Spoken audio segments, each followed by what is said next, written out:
sisig goodness ng isang restaurant na sold out kamakailan. Halos lahat ng table, sisig. Kaya siguro hindi namin napaghandaan yung pasok ng customer na ganun kadami. Kasalan sa eskwelahan ng isang canteen staff, handog ng mga mag-aaral. Sabi ko, wow. Inakala mo na simple, pero pag nakita mo as in sobrang garbo pala talaga.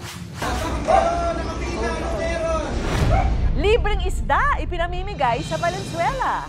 Nung birthday ko, nag-prepare ako ng 30 kilos. Nung nakaraan kasing pamigay ko, marami akong hindi nabigyan na dapat mabigyan. So ngayon, pupuntahan ko sila para bigyan natin. Pero paano kung sa pag-book mo, napagastos ka nga, wala pang panukli ang rider mo? Iniwan ko sa kanya yung cash ko na hindi ko na naisip kung babalik pa ba siya or babalik pa ba yung sukli ko. Spread the good vibes! Magandang gabi, ako po si Vicky Morales.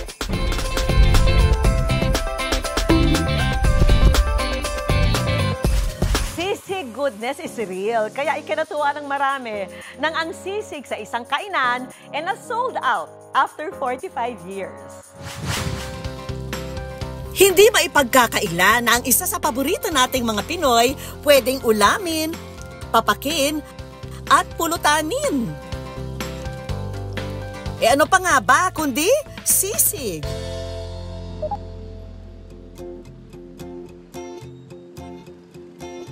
Kamakailan na nga gumawa ng ingay ang sisig.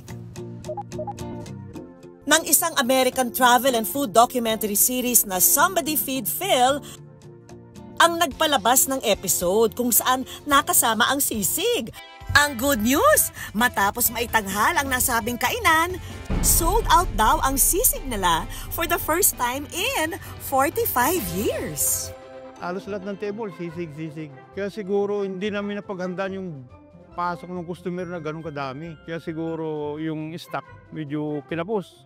Yung sisig hindi namin naasahan na yung ganun tinangkilik ng mga customers.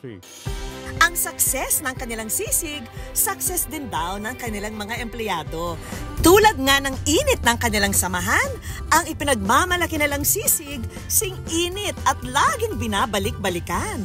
Sa halagang 350 pesos, matitikman mo na ang authentic Kapampangan sisig na tiyak, sisigaw ka sa sarap. At ngayong araw, kakasana sa tikiman ang Kapampangang Sparkle Campus Cutie na si Migs Concepcion. Mga kapuso, kasama natin ngayon si Kuya Francisco at nandito siya para samahan akong tikman yung sisig. Yung sisig po namin, original po talaga yan. Sa amin po, hindi mo na kailangang lagyan ng itlog or mayonnaise kasi yung palang ingredients namin, sapat na para balik-balikan po ng mga kumakain. Tamang-tama yung lasa. Nakuha niya yung gusto ko talaga sa sisig. Gusto ko talaga yung maasim, na crispy, yung hindi masyadong mataba, hindi masyadong malinamnam. Tama lang yung nilamnam. Kaya the best talaga mga kapuso. So first time niyo po bang kumain dito? We've been coming here since 1980s. Basically, hindi siya nagbago over the years. Sisig is my favorite food, so they brought me here to try the authentic sisig. I enjoyed it a lot. Masarap. Ang sisig food trip, dalhin natin dito sa Cavite.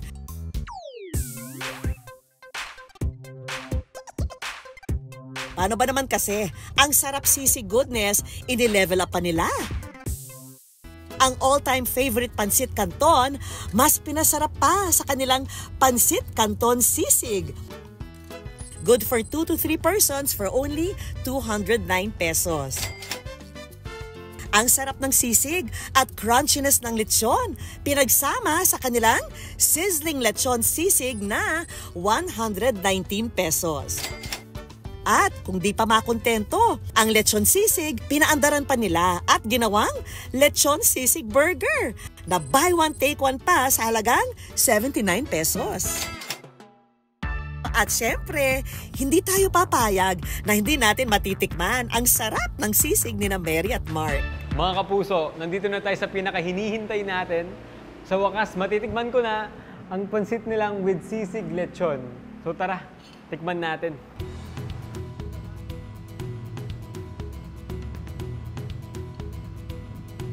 Sarap. Ang lasa ng pansit. Tapos, dahil malasa yung pansit, pag isasabay mo yung lechon sisig, complete package talaga. Oh, sold na ba ang mga tiyan? Ang utak sa likod ng mga sisig menu na yan, tigasin din ang sanggang dikit na mga pulis at mag-asawang sina Mary at Mark. Kasi po nung una, 3 lang po yung menu namin. Kaya po siya siluat, C for lechon sisig, Le for lechon kawale, Wat for tokot lechon. Kwento ng mag-asawa, naging hugot daw nila sa pagnenegosyo ang hirap na kanilang pinagdaanan sa buhay. Si Mary, anak ng isang dating magsasaka. Naka-experience po kaming makapag-ulam ng kape. Habang ang ina naman ni Mark, nagtitinda noon sa palengke. Nalubog po kami sa utang, kinuha yung gamit namin sa bahay.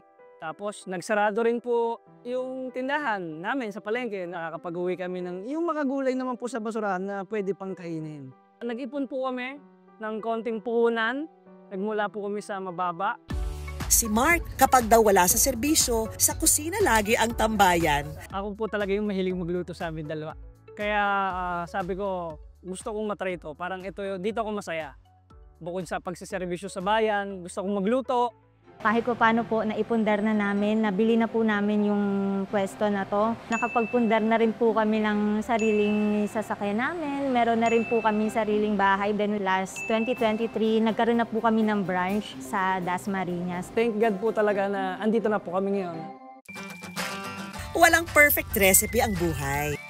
Sa sisig man o kahit ano pang bagay, basta't hinaluan ng tiyaga at pagmamahal, siguradong magtatagal.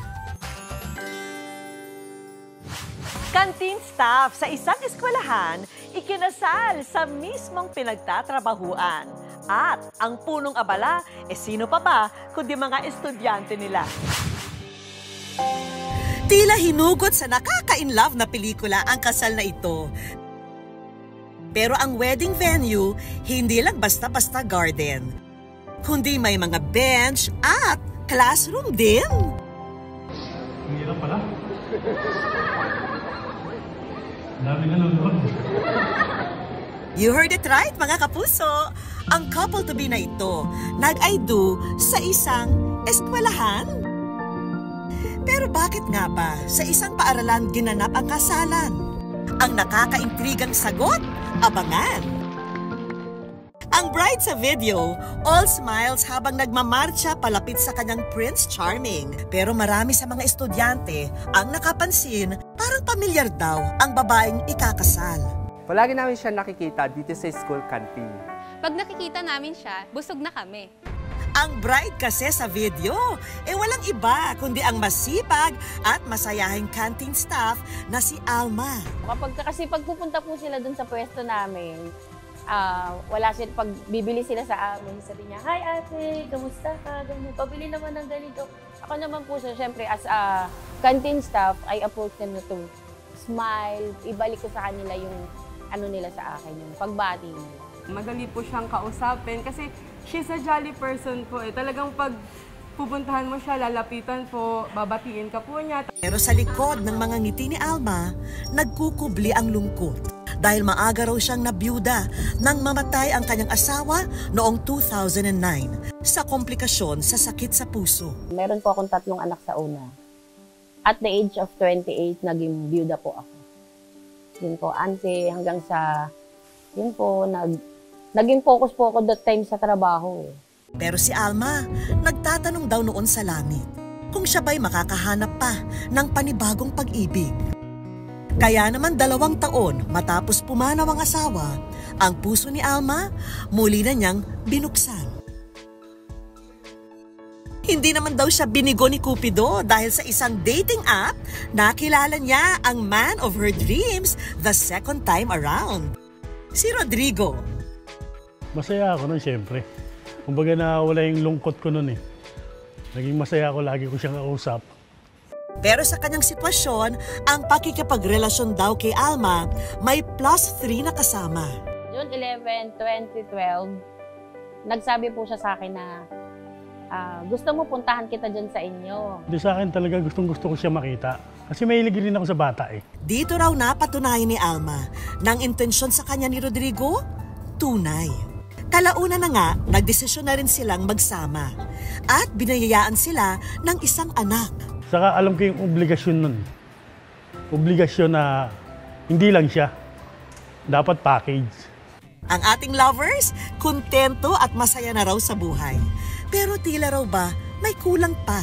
Ang basbas ng kasal na kukumpleto sa kanilang pagsasama. Naiisip ko po yun. Yung, kumbaga, financially. Saka hindi pa talaga stable yung trabaho namin eh. Kumbaga paudlot-udlot lang eh. Kaya hindi kami kaagad makapagpakasal. Parang nawalan na ako ng gana na baka hindi na ako makasal kasi hindi po ako kasal sa first husband ko eh. Ang wish ng mag-asawa, tila dininig ng langit.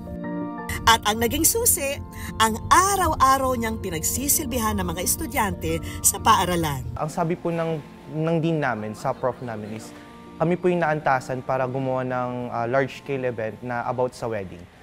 Mula sa prenup, hanggang sa ayos ng venue, at pagkain sa reception. Ang libreng wedding, good news daw talaga para sa dalawa. Thank you dahil sa minahal mo ang mga anak mo, lalo na yung tatlong anak. Sila magsabi ko sa'yo, ikaw at ako, hanggang sa huli.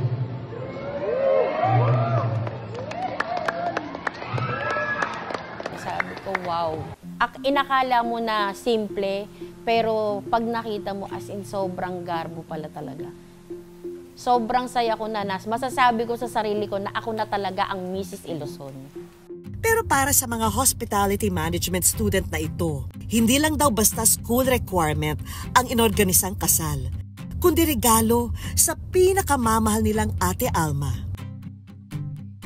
Super happy po kasi nung nakita pa lang po namin sila nang nag-kiss the bride, parang kami po yung kinilig para kay Ma'am Alma. Para po sa kanila na maraming taon pa pong pagmamahalan at pag-uunawa ng kailangan nila. Ang dapat nila gawin para sa isa't isa. Sobrang pasalamat.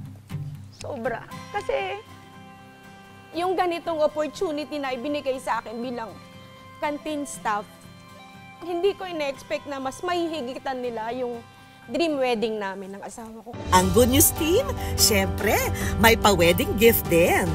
Appliances na magagamit nyo sa buhay mag-asawa. Salamat. Di ba ito yung gusto kong bilhin? Oo nga. Hindi mo pa na-check out? Hindi pa. At least meron na tayo ngayon. Marami pong salamat sa good news po dito po sa regalong binigay niyo sa amin. O diba?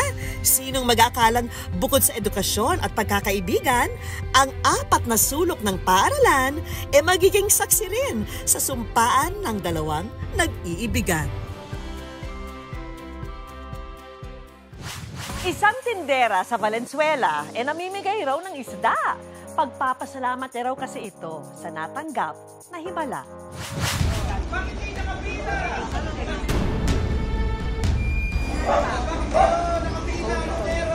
Ang bahay na ito, pinilahan at dinagsa ng mga kapitbahay. Maging ang loob ng bahay, dinumog din. Ano ang pinipilahan? At sino ang may pakana nito? Alamin ang kwentong good news sa likod ng pilang ito. Napadpad ang good news team sa palengking ito sa May Kawayan, Bulacan. Ang aming sadya, ang may-ari ng bahay na pinipilahan sa video. Tilapia na lang, ma. Meet Babylin de los Santos, 37 anyos at isang tindera ng isda sa palengking ito. Ma, tilapia po, 120 na lang. 350 na lang. 350 na lang. Maagang namulat si Babylin sa pasikot-sikot sa palengke.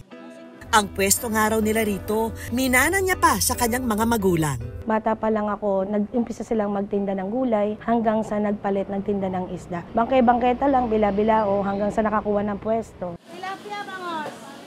Ayan, ano favorite mo? Palengke queen na nga raw noon si Babylin dahil habang kumukuha ng kursong nursing, Galugad din daw niya ang pagbebenta sa palengke. Mag-aaral po ako noon. Nagtitinda muna po ako ng madaling araw. Ngayon nga lang po, hindi po talaga ako nakatapos sa pag-aaral. Mas nag-focus po kasi ako sa pagtitinda. At ngayon na ngang may sariling pwesto na siya.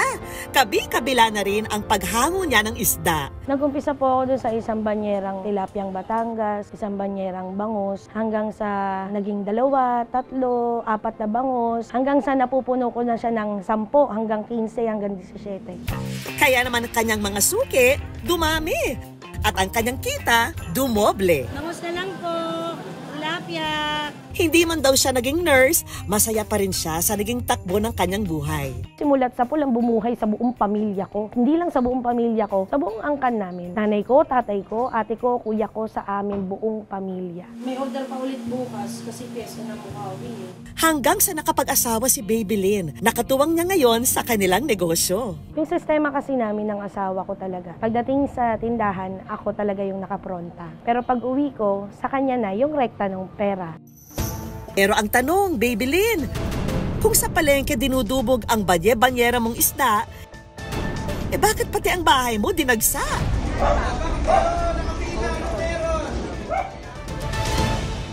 Namimigay din po kami. Nung birthday ko, nag-prepare ako ng 30 kilos. Mga 15 kilos na tilapia, 15 kilos na bangus. Ay, mga mother. Ang pinipilahan pala ng mga tao, itong ipinamumudmod na libreng isda.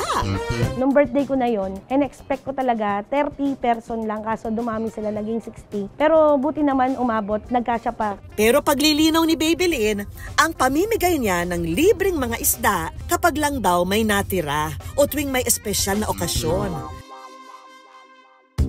Bago pa man daw ang palibreng isda, mahilig ng mamahagi ng tulong si Baby Lynn sa mga tao. Nagpapamigay kami ng tubig, tinapay, hanggang nasa nasundan na nga nung mahal na araw, naisip ko na, bakit kaya hindi ko gawin na isda naman yung ipamigay ko? Gawa ng isda naman din kasi yung hanap buhay ko.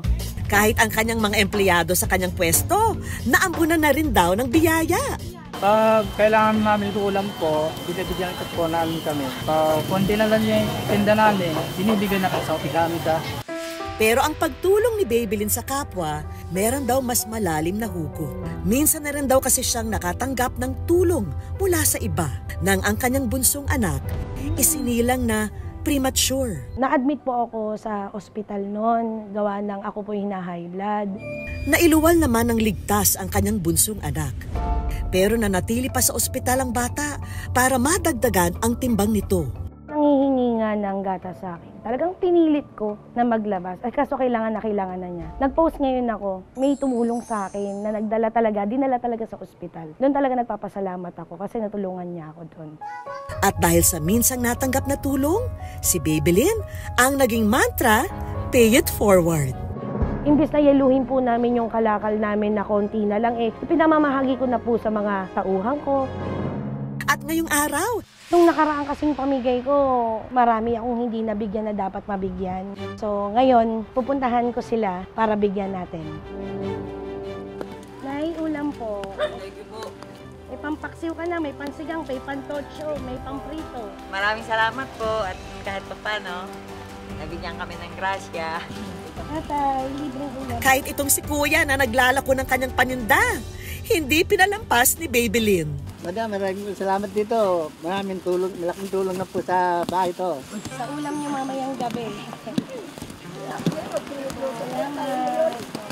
Salamat po. Ay, thank you Thank you po. Thank you po. Salamat. Sabi ko sa sarili ko, hindi man ako makatulong sa malaking paraan o sa ibang paraan, dito sa pamimigay ko, sa maliit na paraan, maipamahagi ko kung ano naman yung magandang biyayang nangyayari sa buhay. Ika nga, there's plenty of fish in the sea. Kaya si Baby Lynn, kapag may sobra, sige sa pamimigay ng isda. Dahil anumang maliit o malaki na ibinahagi sa kapwa, babalik sa'yo ang banye-banyerang biyaya.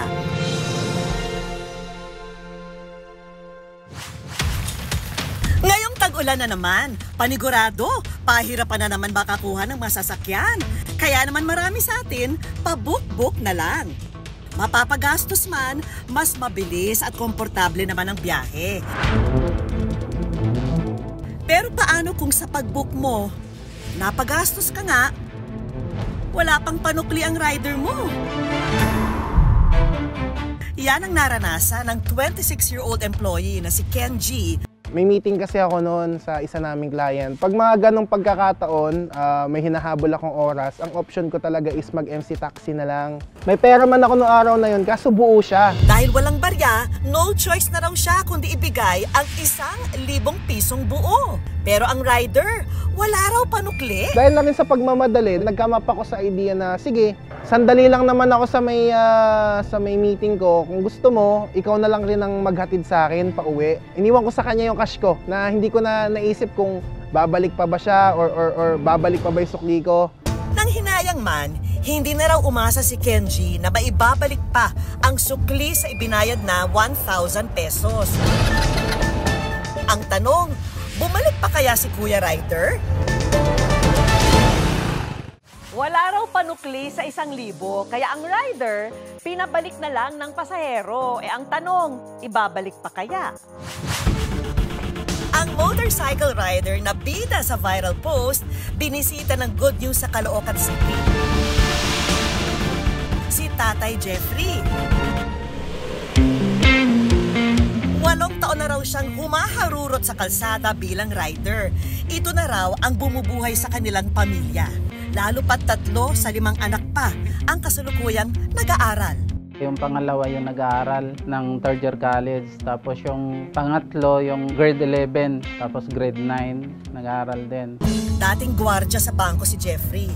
Pero dahil sa hirap ng buhay, sumideline na rin siya bilang motorcycle taxi rider. Minimum po kami tapos 100 na allowance per day. Pag out ko sa trabaho, saka pa lang ako mag-MC taxi.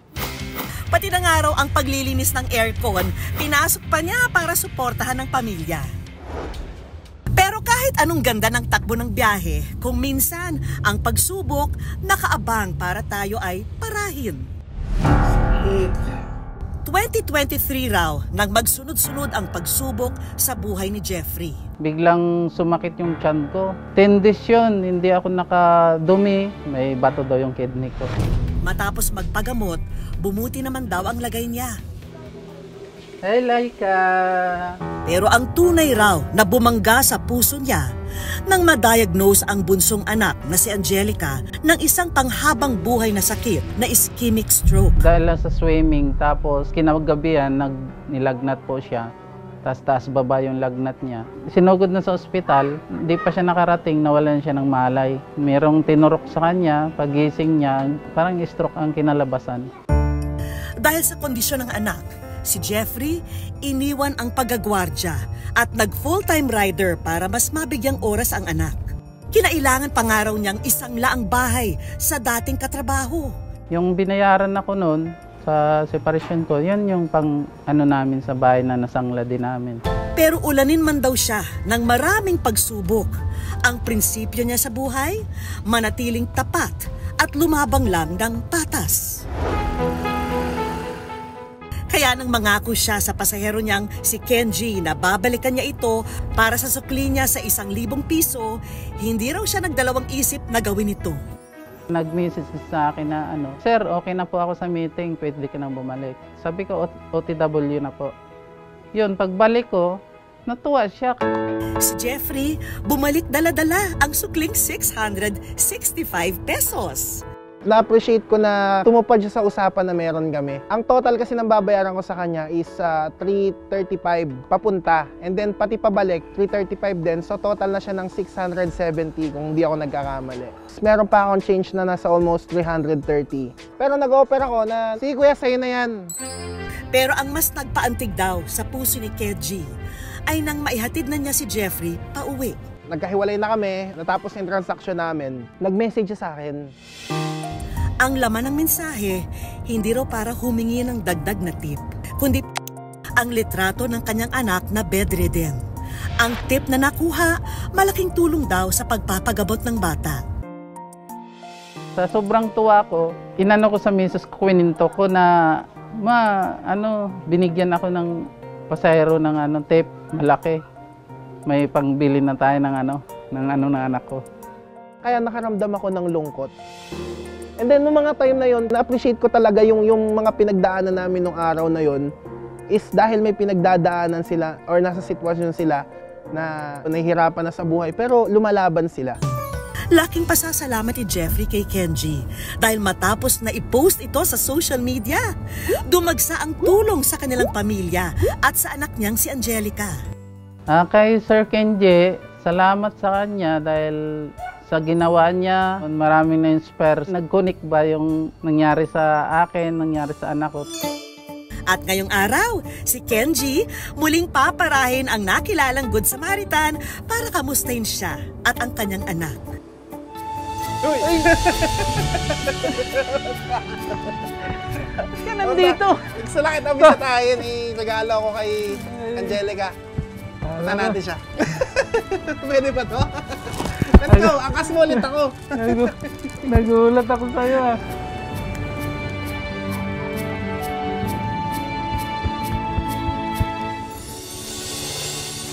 Nandiyan si Laika.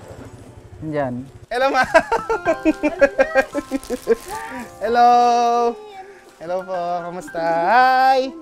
Naalala mo pa ako? Ha? Thank you. Thank you po.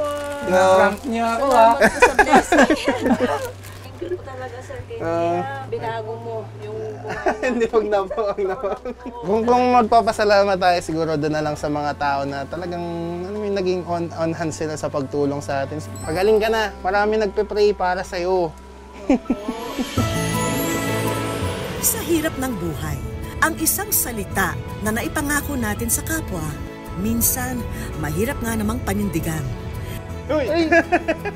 Pero tandaan mga kapuso, ang kabutihan sa dulo palaging nasusuklian ng biyaya mula sa Diyos.